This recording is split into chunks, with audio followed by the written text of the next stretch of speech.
नियति के परिवार को गुजरात से मुंबई आए हुए अभी कुछ ही दिन हुए थे।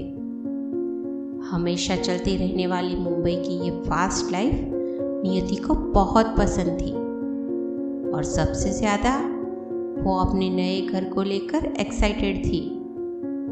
नए घर में उसने अपना कमरा खुद चुना। कमरे में आते ही उसे एक अजीब सी बदबू आई, पर जब फिर उसने कमरे की विंडो से बाहर देखा तो हर तरफ ग्रीनरी थी और उस कमरे से नीचे गार्डन का व्यू बहुत अच्छा दिखता था। इसीलिए नियति ने यही रूम पसंद किया। अब नियति की फैमिली को यहाँ आए करीब 1 महीना हो चुका था। आज उसके पापा और भाई काम के सिलसिले में 2-3 दिनों के लिए घर से बाहर जाने वाले थे। नियति के एग्जाम्स आ रहे थे और उसे हमेशा रात को जागकर ही पढ़ने की आदत थी। नियति उसी विंडो के पास रखे अपने स्टडी टेबल पर पढ़ाई कर रही थी। तभी उसकी मम्मी उसके लिए कॉफ़ी लेकर आई।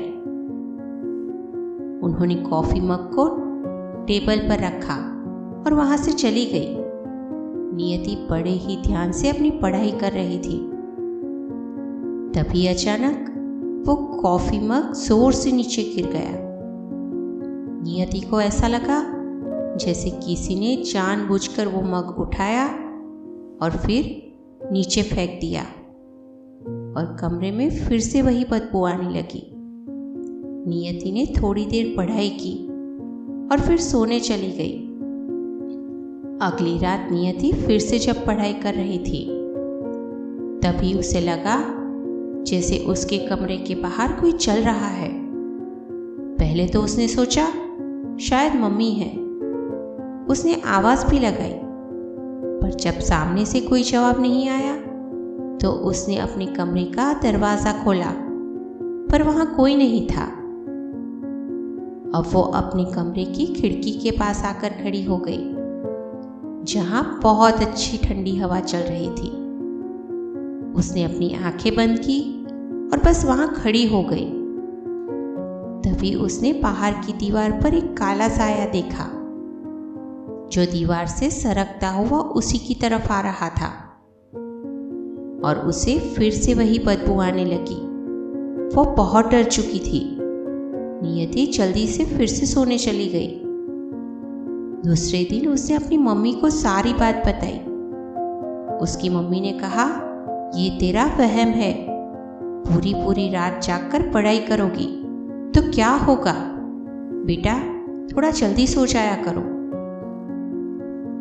नियति को लगा कि मम्मी बिल्कुल सही कह रही है। उसने सोचा कल से वो सुबह जल्दी उठकर पढ़ाई करेगी। इसीलिए नियति ने सुबह 5 बजे का अलार्म लगाया और फिर सो गई। लेकिन रात के 3 बजते ही उसका अलार्म जोर जोर से बजने लगा। नियति को लगा कि सुबह के 5 बज गए, पर जब उसने घड़ी में टाइम देखा तो रात के 3 बज रहे थे। वो अपने बेड से उठी और अपने कमरे की लाइट चालू करने लगी, पर लाइट चालू ही नहीं हुई। बाहर से लाइट की हल्की हल्की रोशनी उसके कमरे में आ रही थी।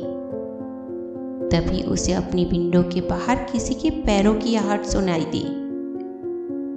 उसने हिम्मत करके अपनी विंडो खोली तो देखा कि वही काला साया दीवार से होता हुआ उसकी तरफ ही आ रहा था। उसने डरकर जल्दी से अपनी विंडो बंद कर ली और जैसे ही कमरे से बाहर जाने के लिए पीछे मुड़ी तो एक काला साया वहीं पंखे से लटका हुआ उसी की ओर घूरे जा रहा था। नियति इतनी डर चुकी थी कि सुन्न होकर वहीं खड़ी हो गई। तभी पीछे से एक काला साया उसकी विंडो को जोर जोर से पीट रहा था। अब नियति जोर जोर से चीखने लगी। उसकी मम्मी ने उसकी चीख सुनी और उसके कमरे में भागती हुई आई। नियति इतनी जोर से चीख रही थी कि आस पड़ोस के लोग भी वहां आ गए। नियति की मम्मी ने देखा कि नियति कमरे के कोने में जोर जोर से रो रही है। जब नियति ने अपने साथ हुई डरावनी घटना सबको बताई तो उनके पड़ोस में रहने वाली मिसेस शाह ने बताया कि यहाँ रहते कई लोगों ने इन परछाइयों को महसूस किया है। 5 साल पहले यहीं पास वाले फ्लैट में एक आदमी अकेला रहता था। उसकी दारू की लत की वजह से उसकी बीवी और बच्चा उसे छोड़कर चले गए थे। एक दिन वो अपने घर में मरा हुआ पाया गया। उसके बाद उसी घर में रहने आए हस्बैंड वाइफ ने भी सुसाइड कर लिया। तब से उस घर को बंद कर दिया गया है। उस रात के बाद नियति कुछ दिनों तक अपनी मम्मी के साथ ही सोती थी। उसके पापा और भाई के आने के बाद उन्होंने घर में पूजा करवाई और कुछ ही दिनों में नियति बिल्कुल नॉर्मल हो गई, क्योंकि पूजा के बाद नियति को वैसी कोई भी परछाई नहीं दिखी। लेकिन इस हादसे के बाद नियति अपने कमरे में कभी नहीं सोई और आज तक वो डरावनी यादें उसे परेशान करती है। दोस्तों, कहानी आपको पसंद आई हो तो वीडियो को लाइक करना और चैनल को सब्सक्राइब करना बिल्कुल भी ना भूलें।